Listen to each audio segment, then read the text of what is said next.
સુરતના ગોડાદરામાં આમ આદમી પાર્ટીના કાર્યકર શ્રવણ જોશીની ધરપકડ. ઉપરાંત પોલીસ દ્વારા શ્રવણના સાગરીત સંપત ચૌધરીની પણ ધરપકડ કરવામાં આવી હતી. આ બંને શખ્સોએ લિંબાયત વિસ્તારના રસ્તા અનાજની દુકાન ધરાવતા વેપારી પાસેથી 1 લાખની ખંડણી માંગી હતી. શ્રવણ જોશીએ વેપારીને ધમકી આપી હતી કે તે તેનું લાયસન્સ કેન્સલ કરાવી દુકાનને તાળા મરાવી દેશે.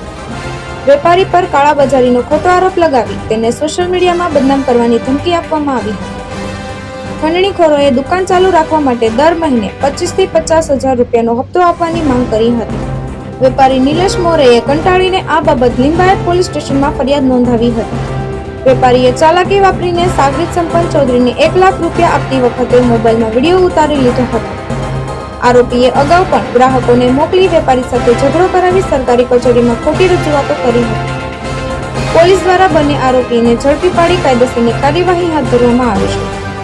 લિંબાયત વિસ્તારની અંદર આમ આદમી પાર્ટીનો યુવા મહામંત્રી છે શ્રવણ જોશી, જે પોતે વારંવાર સસ્તા અનાજની દુકાનો ઉપર જતો હતો અને ત્યાં જઈ અને એ લોકોને કેમ તમે અનાજ ઓછું આપો છો, કેટલું આપો છો, શું છે એ બાબતે પ્રશ્નો પૂછતો હતો, એમના વિડીયો બનાવતો હતો અને ત્યારબાદ તે જે છે પોતાના ફેસબુક પેજ ઉપર અપલોડ કરતો હતો. આ સિલસિલો સતત ચાલુ હતો. એ દરમિયાનમાં સંપત ચૌધરીએ આજે સસ્તા અનાજ દુકાનો વાળાનો સંપર્ક કર્યો, ભાઈ તમારે આ જે વિડીયો બનાવવાની પેલીમાંથી બચવું હોય તો તમારે દર મહિને 25 હજાર રૂપિયા આપવો પડશે, એવું દુકાને જઈને કહેતો હતો. ત્યારબાદ આ લોકો એસોસિએશન વાળા તૈયાર થયા અને પછી નક્કી કર્યું કે ભાઈ એક સાથે એમ કે આપી દઈએ તમને પૈસા. કેટલા આપવાને 3.5 લાખ રૂપિયા માંગ્યા. અને ત્યારબાદ જે નિલેશ મોરે કરીને જે છે એની પાસેથી અને એનો જે બદરી કરીને જે વચ્ચે હતો, જે આ લોકોનો જ માણસ હતો કે જે સસ્તા અનાજની દુકાન વાળાનો, અને એની પાસેથી આ લોકોએ 1 લાખ રૂપિયા લીધા હતા ને બીજા ભવિષ્યમાં લેવાની એ લોકોની ડીલ થઈ હતી. તો ત્યારબાદ સસ્તા અનાજની દુકાનવાળા લિંબાયત પોલીસનો સંપર્ક કરતા 308(2) મુજબ ખંડણીની જે ફરિયાદ છે દાખલ કરવામાં આવી છે.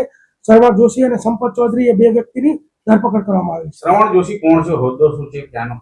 શ્રવણ જોશી જે છે એ પોતે આમ તો કપડાનો વેપારી છે એવું એનું જણાવવું છે, પરંતુ એ સાથે જ એ લિંબાયતનો આમ આદમી પાર્ટીનો યુવા મહામંત્રી છે. સર, કઈ રીતે સસ્તા અનાજની દુકાને ટાર્ગેટ કરતા?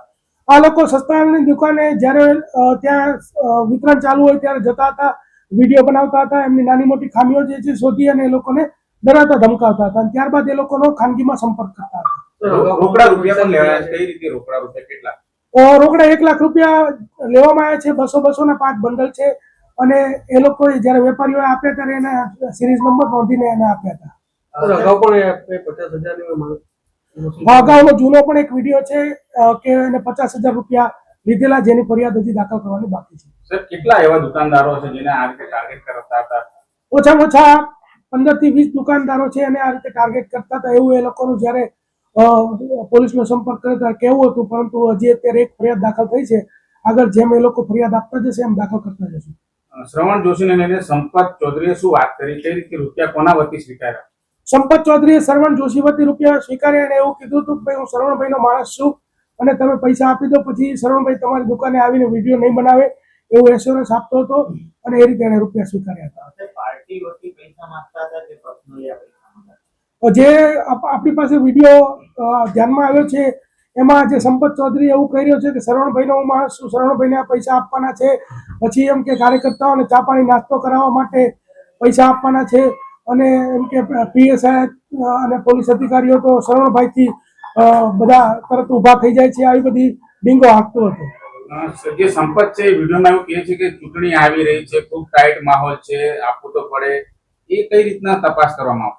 એટલે અત્યારે વિડીયોમાં આવા બધા જે એના સંવાદો છે એ થોડા ધ્યાનમાં આવ્યા છે અને બીજું તપાસમાં ખુલશે તો એ દરમિયાનમાં જોવામાં આવશે. ભાવેશ ઉપાધ્યાય, દ્રષ્ટિકોણ ન્યૂઝ, સુરત.